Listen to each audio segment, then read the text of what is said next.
Hi guys, it's Crystal. I've got a book chat video for you today. Let's talk about what I read for Halfoween-A-Thon. We're supposed to dress up at some point, you know, right, for Halfoween-A-Thon, and all my Halloween stuff is stored away in my garage, and I can't really get to it very well right now.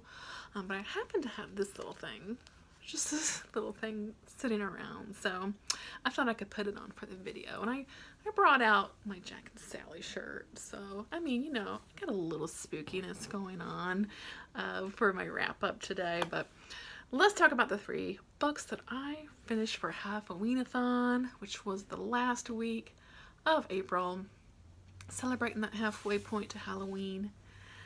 And I read a bunch of spooky books. Halfoween-A-Thon is, of course, hosted by Megan and Sue of the Spine Breakers, and I'll link their channel below.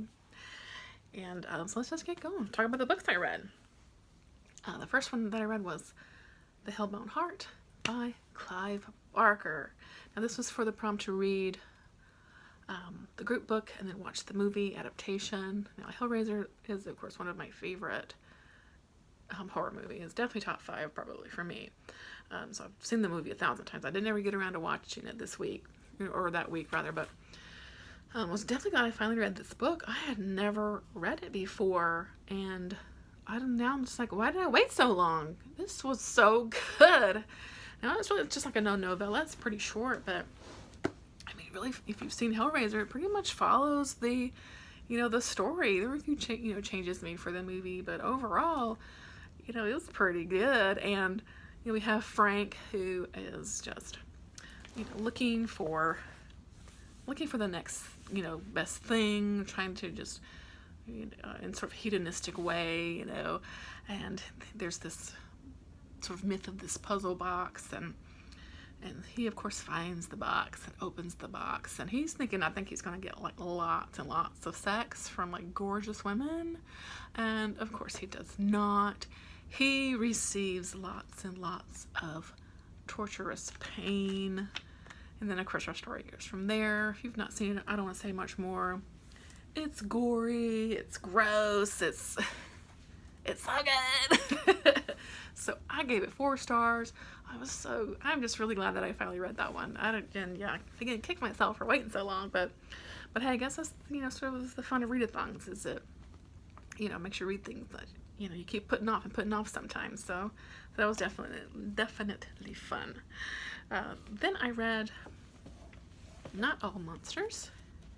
This is a horror anthology by women authors, and it's edited by Sara Tantlinger, and this will fulfill the prompt of read a book about a monster and to read a horror short story, as this is of course the collection of a bunch of short stories, and that are actually all themed around a monster. So, you know, either an actual monster, you know, scaring you out of the closet, or you know, of a human monster, you know, the monstrous things that, you know, humans often do to each other.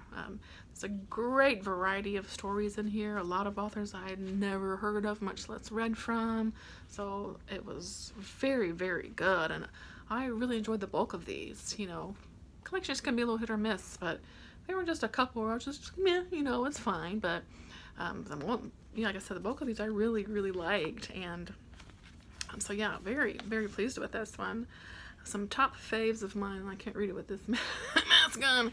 Portrait of a Girl in Red and Yellow. Look, I can't read it. By Joanna Roy. The Miraculous Ones by Gigi Silverman. Black Feathered Phlogiston by K.P. Kulski. Inked by E.E. Florence, a very cool tattoo story. The Revenge of Madeline Usher by Joanna Koch, a kind of gothic-y tale. That one was really spooky. And then my all-time favorite of this collection, I don't know what it was about this story that I just really loved it, and that's The Sugarcane Sea by Juliana Spink Mills. Really loved that one. So let me get my mask back on. So yeah, really liked this collection, and look at me fighting with this mask, y'all. Let me take it. Let me just take it off.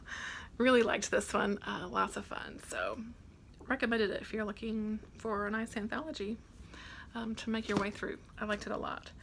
And then my third and final book for that week, I finished Night of the Mannequins by Stephen Graham Jones.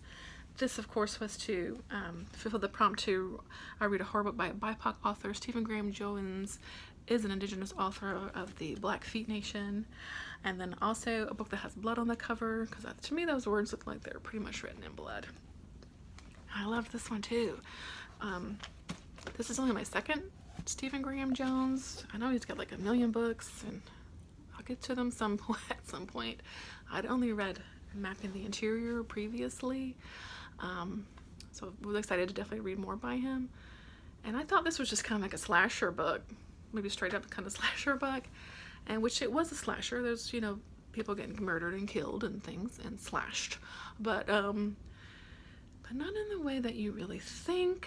And like I said, of these two books that I've read by him so far, I think he just does such a great job with the psychological stories of making you really question, like, what in the world is going on here? I just love that about his stories so far. Again, the two that I've read, we basically have this friend group. We've been friends forever, since like elementary school days. They've just been, you know, friends for years and years and years. And one summer, I think they were around 12 or 13 or so, they stumbled upon this mannequin like out in the woods, and they used him all that summer, just, you know, played around and had fun with him. And, you know, then just kind of went back to school, of course, and didn't really play with him too much. And then, you know, a few years pass, and, you know, the one kid's like, let's pull Manny out, which is what they call the mannequin, and let's play a prank on one of our friends that works at the movie theater. And we'll just say the story goes from there. And again, it takes a little turn that I wasn't expecting, and I'm still just like, what? You know, a little bit kind of like, what's going on here? Really, really liked it. I can't wait to read more, of course, by Stephen Graham Jones. And that's what I read for Halfoween-A-Thon 2021. It was so much fun.